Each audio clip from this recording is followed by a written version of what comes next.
आज हम लोग पढ़ेंगे ग्रेफाइटिस के बारे में। एक हमारे होम्योपैथिक मेडिसिन में ये बहुत महत्वपूर्ण दवाइयाँ हैं, इसके बिना होम्योपैथिक नहीं चल पाएगा।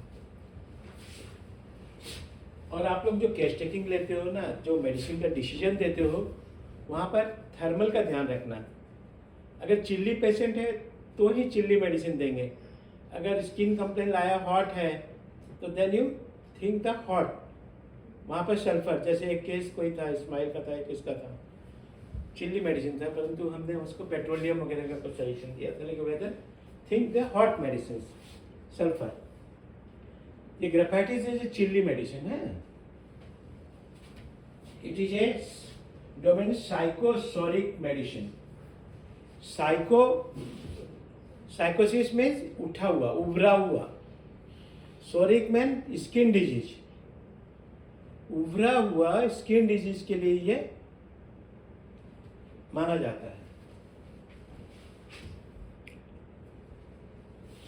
ग्रेफाइटिस का रोगी डरपोक होते हैं, उसमें आत्मविश्वास की कमी होती है। ठीक है। Graphites patient are timid and lack of self confidence. It is excitement from the smallest possible cause. ये छोटे से संभावित कारणों के कारण उत्साहित हो जाना। It is an emanation from weeping. ये रोने से उसको राहत मिलती है। ये इसका एक लक्षण मैं बताता हूँ, इट एग्जाम्पल देता हूँ। स्मॉलेस्ट पॉसिबल कॉज, सबसे छोटे से संभावित कारण के कारण कैसे होता है। कोई एक लेडीज है, घर में रहती है, और उसको मालूम पड़ा कि बगल में किसी झगड़ा हो गया। उसी बात को सोच सोच करके, या कोई एक चिट्ठी मिला जिसमें किसी का डेथ हो गया या किसी को कुछ प्रॉब्लम हुआ, वो दिन भर अगर उसको मिल गया, इतने उत्साहित हो जाती है कि उसके लिए खाना पीना करना सारा बंद कर देगी। जब उसका हस्बैंड आएगा, जैसे हस्बैंड घुसेगा, उसे सारी प्रॉब्लम को बताएगी पूरा विस्तार पूर्वक से। बताने के बाद में वो शांत हो जाएगी। समझ में आया एग्जाम्पल? इतना उत्कंठित हो जाती है कि जब तक वो डिस्क्राइब ना कर ले, वो अपना काम धंधा नहीं करती है। वही आएगी, जब पेशेंट जब बताएगी तो छोटी छोटी बातों को पहले वो बताएगी। मैं रात को सोई थी, ऐसा हुआ मेरे साथ, वैसा हुआ, ये सब कर करके वो सारा चीज बताएगी, तो समझ लोगे ये ग्रेफाइटिस पेशेंट है। अपने विवरण को बहुत विस्तार से, उसके जितने घटना उसके साथ हुआ है उस सारे को विस्तार पूर्वक बताएगी। समझ गया ना?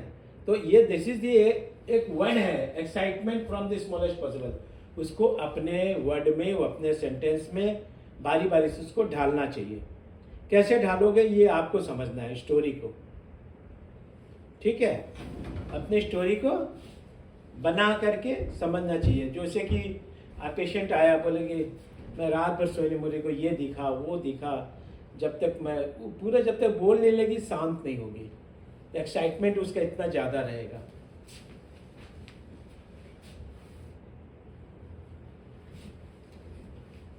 Graphitis so many excitable and fruitful to create a turmoil and becomes restless and anxious, irritable and despairing, very sentimental. क्या होता है कि वो इतना उतावली रहती है, उत्तेजित रहता है, छोटी सी घटना को विस्तार पूर्वक समझाएगी। मेरे साथ ऐसा हुआ, ये हुआ, यहाँ गया वहाँ गया। वो एक डिस्क्राइब बहुत जोर से करेगी। उससे पहचान जाओगे कि ग्रेफाइटिस पेशेंट है। वो बेचैन और चिंतित और चिड़चिड़ी और निराश रहती है, और अत्यधिक भाविक हो, सेंटिमेंटल हो जाती है।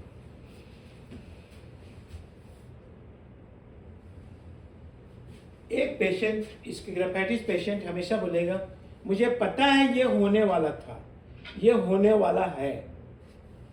Graphites one of the chief remedy for element from anticipation.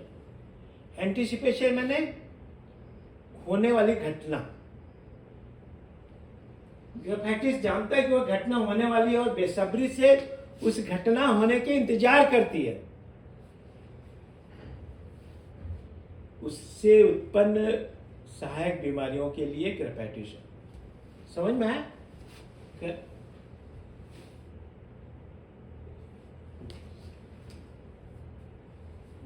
Graphites patient fatty with एनिमाइटिस अफेक्ट, ये मोटापन लेकिन जो चीज अफेक्टेड है वो पतला रहेगा, इमाशिएशन रहेगा।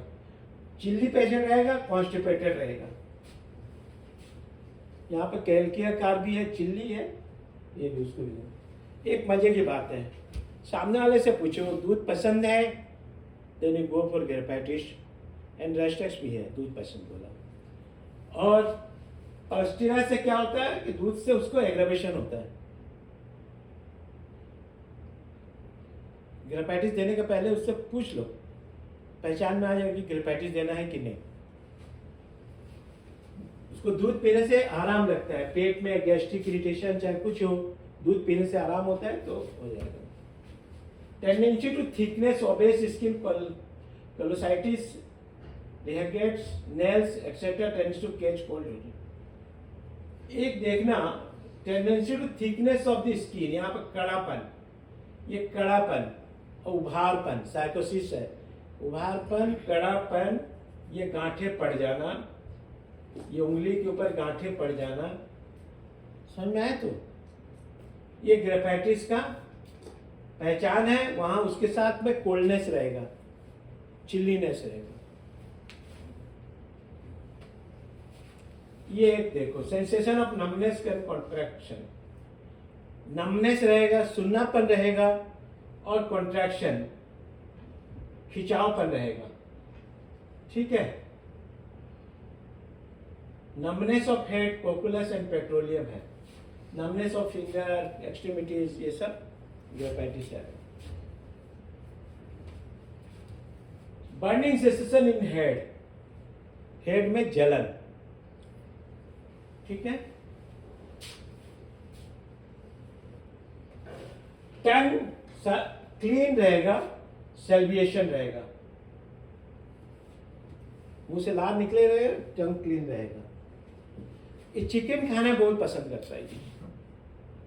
Graphites likes the chicken, mutton नहीं खाएगा, चिकन खाएगा ज्यादा।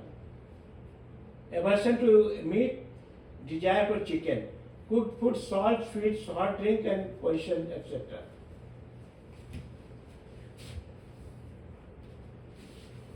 और एक इस पर पाइल्स और burning pain in anus, piles with burning pain in aggravation from sitting, बैठ नहीं सकता है, बैठने से उसको बहुत ज्यादा दर्द होता है। थूजा, लाइको और फॉस्फोरिक एसिड, एग्रावेशन और मोशन, रेटानिया भी है। सीटिंग से बढ़ता है, दैट इज ग्रेफाइटिस। चलने से जो बढ़ता है वो है रेटानिया। समझ में आया? अगर पेशेंट पाइल्स का आया, उसको बैठने में तकलीफ होता है, तो क्या है बोलो? ग्रेफाइटिस। चलने से जो तकलीफ हो रहा है पाइल्स, वो है रेटानिया। छोटी छोटी बातों पर ध्यान से सुनो और ध्यान दे करके पेशेंट कभी मिस नहीं होगा। क्विक रिलीफ मिलिए, हमेशा 20 मिनट में रिलीफ मिल जाएगा, बशर्ते आपका सिम्टम और टेस्टिंग अच्छा होना चाहिए। तब तो बोल सकते हो कि हम एलोपैथी से भी जल्दी ठीक कर सकते हैं।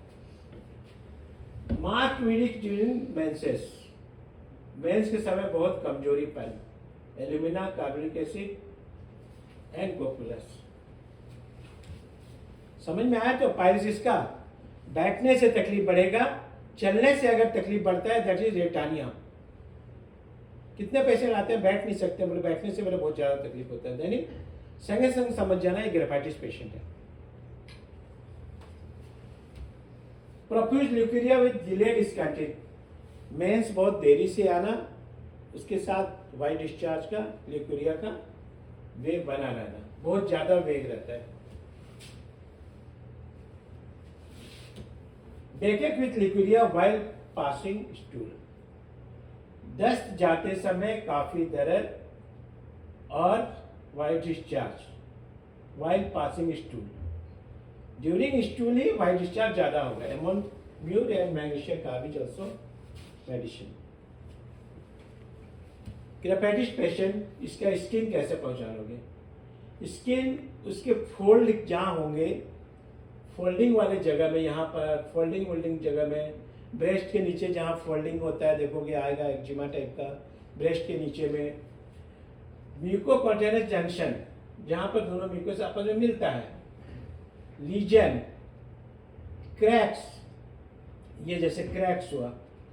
ग्लूटिनियस डिस्चार्ज, ग्लूटिनियस डिस्चार्ज माने स्टिकीपन, मधु के समान, हनी के समान डिस्चार्ज। एरोप्शिया एरिएटा, ये क्लियर हुआ पेच, ये क्लियर हुआ। तो जहाँ पर स्किन फोल्ड होता है, पैर के पीछे हुआ, जहाँ फोल्डिंग हुआ, पेट जहाँ फोल्डिंग हुआ, ब्रेस्ट जहाँ फोल्डिंग हुआ, हाथ पैर जहाँ जहाँ फोल्डिंग है, वहाँ पर इचिंग होना है, एक्जिमा टाइप का होना।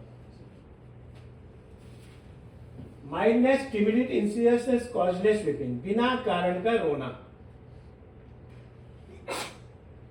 ठीक है।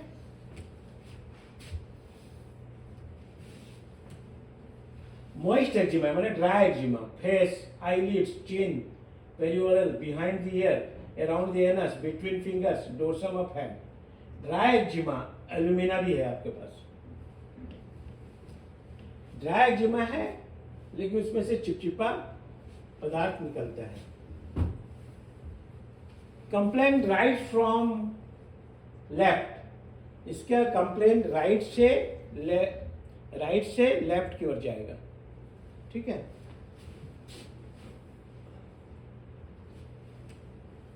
Hard cystic swelling, cheeks, I and lead, back adjuster. Hard swelling, cyst जो रहेगा हार्ड एकदम स्वेलिंग रहेगा, दबा के देखोगे अगर पिलपिला नहीं है, कड़ापन है सिस्ट, तो बशर्ते आप ग्रेफाइटिस जा सकते हो, बशर्ते वो पेशेंट चिल्ली होना चाहिए।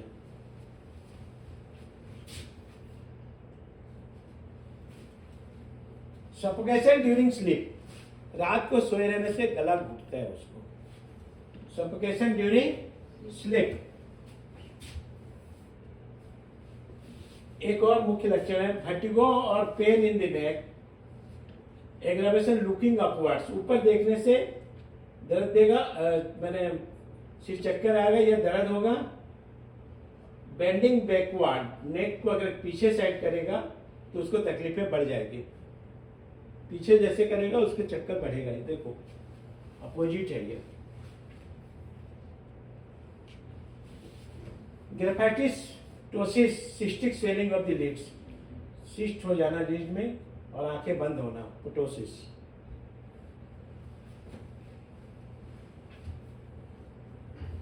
Yellow perspiration, yellow staining offensive sweat, कपड़ा येलो हो जाएगा अगर perspiration, that is graphites. Aggravation night during menses, cold motion, warmth of bed, sulfur, mercurius and soreness, emulation, open ear, covering parts, salicious and hypersulfur, rest and milk, दूध से कम हो जाना इसको। ठीक है, thank you. We are providing 6 months practical clinical training for BHMS graduates, and that will actually help you to become a good practitioner. So you're welcome to join. Thank you.